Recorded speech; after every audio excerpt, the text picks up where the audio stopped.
Dieu, la patrie, le roi. Entre compassion et exploitation, lorsque la protection animale au Maroc devient un commerce. Protection animale entre loi et chaos. Assez de silence. Sauver ce qu'il reste de notre humanité. Bonjour. Appel au ministère de l'Intérieur. Arrêter l'exploitation des animaux et fermer le refuge non autorisé. Dans les rues du Maroc, où la vie quotidienne se mêle au silence de la souffrance, des milliers de chiens et de chats errants vivent une réalité difficile, marquée par l'abandon, la peur et une mort lente. Des êtres innocents qui n'ont pas choisi leur destin, mais qui payent le prix du manque de sensibilisation, de faible encadrement et parfois de la cruauté humaine.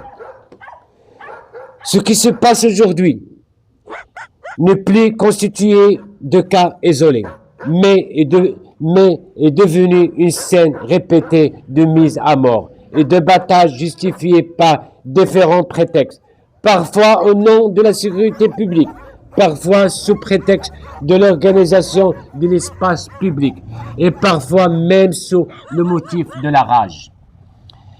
Mais la vérité douloureuse est que les solutions faciles sont souvent les plus dures et les moins humaines.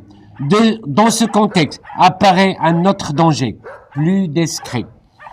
Des personnes ou des structures qui affichent le slogan de protection animale, mais qui, dans certains cas, exploitent cette cause noble à des fins personnelles.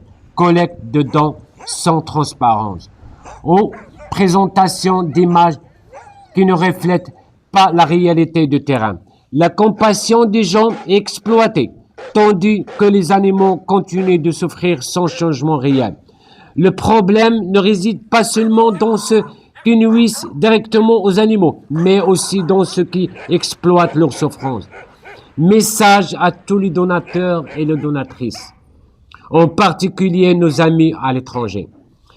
Nous savons que vos cœurs sont remplis de compassion et que votre soutien est sincère et guidé par une volonté réelle d'aider les animaux au Maroc.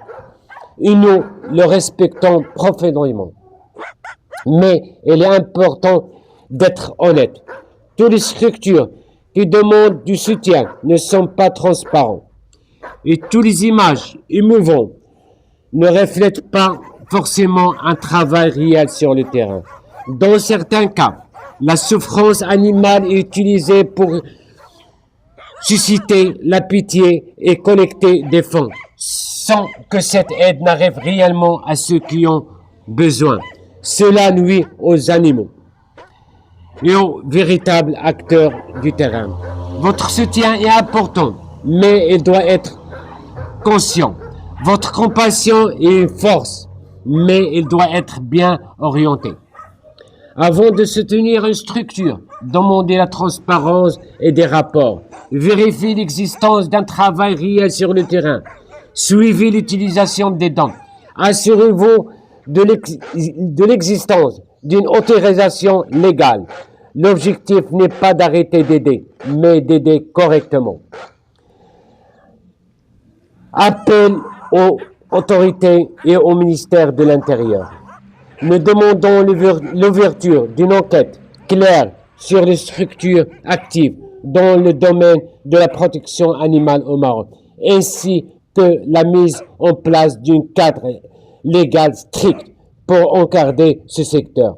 Nous appelons également la surveillance des associations et refuges, l'imposition de la transparence et de la responsabilité.